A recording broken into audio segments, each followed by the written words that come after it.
We can bring in Wassim Nasr. Good to see you, Wassim. Talk us through what happened in this context.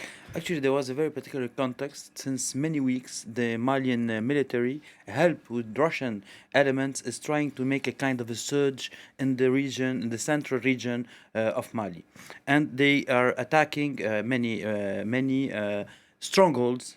Let us say jihadi strongholds. But the thing is that jihadis aren't resisting, or at least they weren't, up to the beginning of last month, where we see here the images, when they counterattacked after absorbing the new force, which is the Russians actually, and counterattacked at Mondoro, causing the death of more than 40 Malian military. And if we go to talk about numbers, we can say that in the last 2 months, the Malian military lost up to 160 men in this region. And why did the Malian army decide to attack Moura? Because actually they based their operation there on bad information or bad intelligence. I got to know that a member of the first circle of Mohammed Kufa, which is a prominent leader of Al Qaeda, there was caught. And brought into interrogation in Bamako.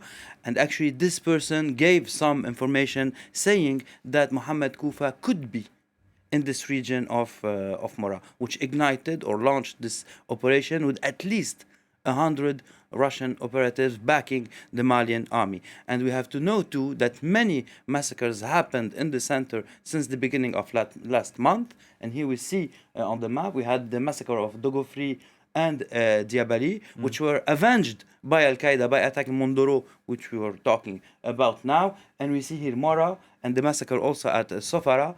And also we see the bases of the United Nations forces, which are next to the places where massacres occurred. Because I want to ask you, why didn't those peacekeepers actually intervene, or France for that matter?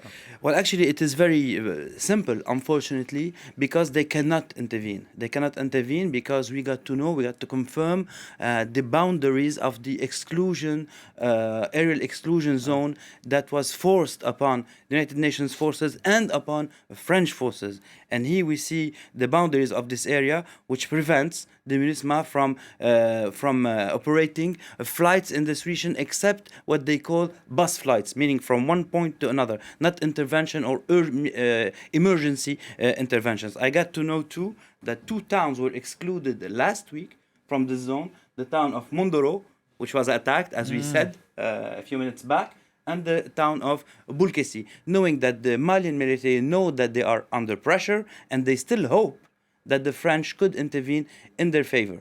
When we talk to French military, they say that they are not asked to intervene, they are prevented from intervening, but even if they are asked to intervene, they wouldn't, as long as there are Russian operatives on the ground and as long as human rights abuses are being suspected by Malian forces. Knowing that even before the tension between Bamako and Paris, French forces avoided the central region because ethnically it's very complex and there are always human rights abuses ongoing in this region by the hands of Malian forces, by the hand of jihadis, and by the hands of other militias based on ethnic conflicts, which are way old and way older than the French presence in this region.